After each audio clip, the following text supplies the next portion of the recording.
Obostneri je Bog staraca Šuđani. Što na kalicu?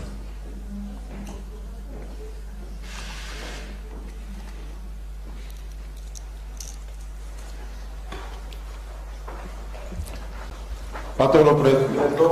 Մեծարգո պարոն նախագահ, պատվիրակության թանկագին անդամներ, հարգելի լրագրողներ, ուրախ եմ Վրաստանի նախագահի առաջին անգամ պաշտոնական այցով Հայաստանի Հանրապետություն այցելելու համար, ցանկանում եմ իմ խորին երախտագիտությունը հայտնել ձեր յուրահատուկ հյուրընկալության համար։ Իմ գործընկերոջ հետ հանդիպման ընթացքում ես գոհունակությամբ նշեցի, որ աշխարհում ստեղծված բարդ աշխարհաքաղաքական իրավիճակի ֆոնին մենք շարունակում ենք խորացնել մեր երկրների միջև սերտ քաղաքական, տնտեսական եւ ժողովուրդների միջև կապերը։ Վրաստանն ու Հայաստանը օրինակելի երկկողմ համագործակցություն ունեն բազմաթիվ ոլորտներում։ Անցյալ տարի մենք ստորագրեցինք ռազմավարական գործընկերության համաձայնագիր։ Դաստուրիա და გზას უხსნის უფრო ღრმა და հաստատում է եւ ճանապարհ է հարթում բոլոր ոլորտներում ավելի խոր եւ համապարփակ համագործակցության համար։ Հայաստանը Վրաստանի ամենակարևոր առևտրային գործընկերներից մեկն է։ Մեր երկիրը ամեն տարի մեծ թվով այցելուներ է ընդունում Հայաստանից եւ այս ցուցանիշով միշտ գտնվում է առաջին երյակում։ Սուվերենիտետისა და ტერიტორიული მთლიანობის მიმართ საქართველოს საუკეთესო ინტერესებშია სომხეთის სტაბილურობა, წარმატება და წინსვლა.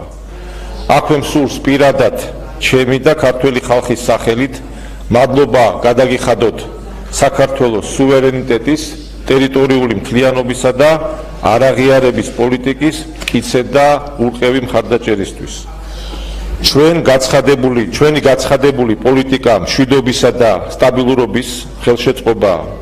ვადასტურებთ საქართველოს მთავრობის ერთგულებას კონფლიქტის მშვიდობიანი მოგვარების პოლიტიკის მიმართ, რომელიც ეყრდნობა რუსეთის მიერ საქართველოს ორი რეგიონის დეოკუპაციის და საოკუპაციო ხაზით გაყოფილ მოსახლეობას შორის შერიგებისა და ჩართულობის ამოცანებს. სწრაფად ცვალებად გეოპოლიტიკურ გარემოში რეგიონში სტაბილურობისა და მშვიდობის დამყარება სულ უფრო დიდ მნიშვნელობას იძენს. საქართველოს ცალსახად მიესალმება 2025 წლის 13 მარტს სომხეთისა და აზერბაიჯანის განცხადებას სამშვიდობო შეთანხმების პირობებზე მოლაპარაკებების დასრულების შესახებ. გვჯერა, რომ ეს არის მნიშვნელოვანი პროცესის დასაწყისი, რომელიც საჭიროებს შემდგომ ერთობლივ ძალისხმევას, რათა ერთად შევქმნათ მშვიდობიანი, უსაფრთხო, სტაბილური და განვითარებული სამხრეთ კავკასიის რეგიონი. იმედს გამოვთქვამთ, რომ უახლოეს პერიოდში სომხეთი და აზერბაიჯანი ხელს მოაწერენ სამშვიდობო შეთანხმებას, რითაც თვისობრივად ახალ საფეხურზე გადავა სამხრეთ კავკასიის პოზიტიური განვითარების დინამიკა და რეგიონის მიმზიდველობა.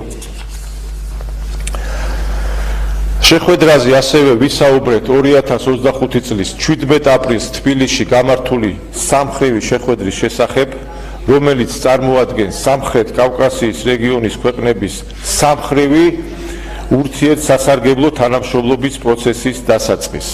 საქართველო განუხრელად ემხრობა სამხრეთ კავკასიაში მშვიდობისა და სტაბილურობის დამყარების პროცესს. ჩვენ მზად ვართ გავაღრმავოთ რეგიონალური თანამშრომლობა უკვლევლი ყველა მიმართულებით და ჩვენი წვლილი შევიტანოთ სამართლიანი და მშვიდობიანი მრავალპოლუსიანი საერთაშორისო წესრიგის ფორმირებაში. მოხარული ვარ, რომ მიმდინარე წლის 5-7 ივნისს ერევანში ქართული კულტურის დღეები გაიმართება. მოუთმენლად ველით მომავალ წელს თბილისში სომხური კულტურის დღეების გამართვას, რომელიც კიდევ ერთხელ წარმოაჩენს სომხური კულტურის მდიდარ მემკვიდრეობას, ტრადიციებსა და თანამედროვე მიღწევებს. ჩვენი ქვეყნების უნიკალური ტრადიციებისა და ისტორიის პატივისცემა და გაფრთხილება არის ის ძირითადი ფასეულობა, რომელიც აერთიანებს ჩვენს ხალხებს. სახელმწიფო სუვერენიტეტის, ეროვნული იდენტობისა და კულტურული თვითყოფადობის დაცვა ჩვენი ქვეყნების მთავარი პრიორიტეტია. სამაგალითო მრავალსაუკუნოვანი მეგობრობა და სტრატეგიული პარტნიორობა გვაძლევს მყარ საფუძველს, რომელს გამორჩეული ურთიერთობა კიდევ უფრო მეტად განმავითაროთ. ბატონო პრეზიდენტო, ჩემო ძვირფასო კოლეგავ, ნება მომეცით კიდევ ერთხელ გადაგიხადოთ გულწრფელი მადლობა განსაკუთრებულად გულთბილი მასპინძლობისთვის. ვსარგებლობ რა ამ გამორჩეული შესაძლებლობით სურს თქვენთვის ხელსაყრელ დროს ოფიციალური ვიზიტით მოგიწვიოთ საქართველოში. დიდი მადლობა.